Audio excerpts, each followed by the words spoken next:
Nous allons voir une formule de probabilité qui vous sera très utile, qui s'appelle la formule des probabilités totales. Commençons par une définition.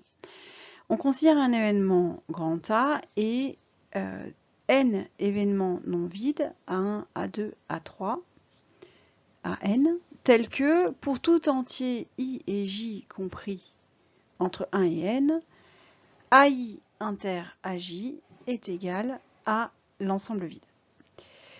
C'est-à-dire qu'en fait, mes événements A1, A2, AN sont incompatibles. Ils n'ont pas d'événements en commun. Ils n'ont pas de parties en commun. Et leur union est égale à grand A.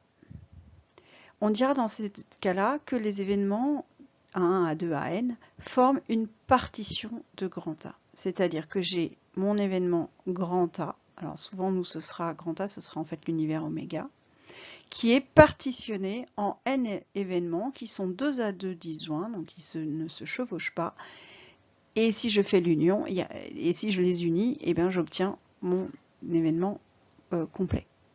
C'est exactement quand vous partitionnez le disque dur de votre ordinateur, vous le séparez en un certain nombre de parties, aucune partie n'est en commun et il n'y a pas de partie vide, oubliée. Alors, une petite remarque, deux événements contraires forment une partition de l'univers. C'est-à-dire que si j'ai un événement et son contraire, les deux sont disjoints et l'union des deux fait l'univers.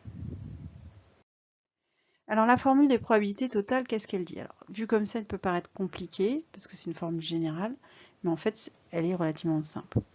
Si j'ai les événements A1, A2, AN de probabilité non nulle qui forment une partition de l'univers oméga, alors la probabilité d'un événement B de cet univers est donnée par P de B égale P de B inter A1 plus P de B inter A2 plus P de B inter A3 jusqu'à P de B inter AN.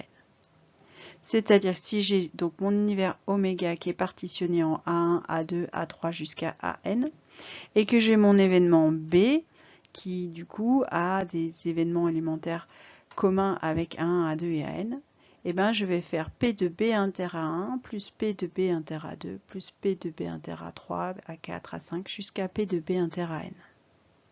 Ensuite, la suite, en fait, c'est une conséquence de la formule P de B inter A1, c'est P de A1 fois P de B sachant A1. P de B inter A2, c'est P de A2 fois P de B sachant 1, 2, et ainsi de suite. Concrètement, comme souvent nous serons dans une situation où nous utilisons un arbre pondéré, la formule des probabilités totales va se traduire par cette propriété. La probabilité d'un événement correspondant à plusieurs chemins est obtenue en ajoutant la probabilité de ces chemins.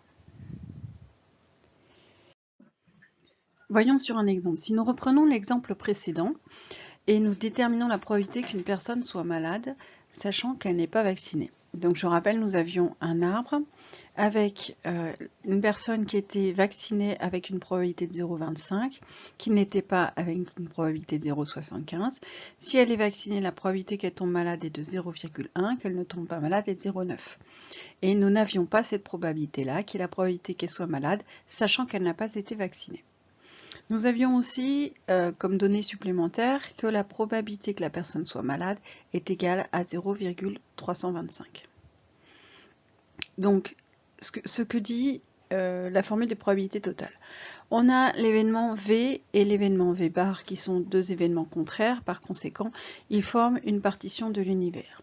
Alors, d'après la formule des probabilités totales, puisque nous avons l'événement M qui est situé ici et là, alors la probabilité de l'événement M est égale à la somme des probabilités des chemins qui y mènent. Donc ça va être P de V inter M plus P de V bar inter M. Ce que j'écris ici, d'après la formule des probabilités totales, P de M est égal à P de V inter M plus P de V bar inter M. Or, P de V inter M, c'est P de V fois P de M sachant V.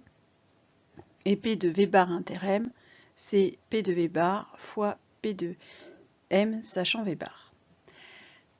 Ce qui numériquement me donne, puisque P de V inter M égale 0,325, ça fait 0,325 égale 0,025 plus 0,75 fois P de M sachant V bar. On reprend les données calculées précédemment ou les données de l'énoncé. Nous, ce qu'on veut déterminer, c'est P de M sachant V bar. Donc, il ne reste plus qu'à résoudre l'équation.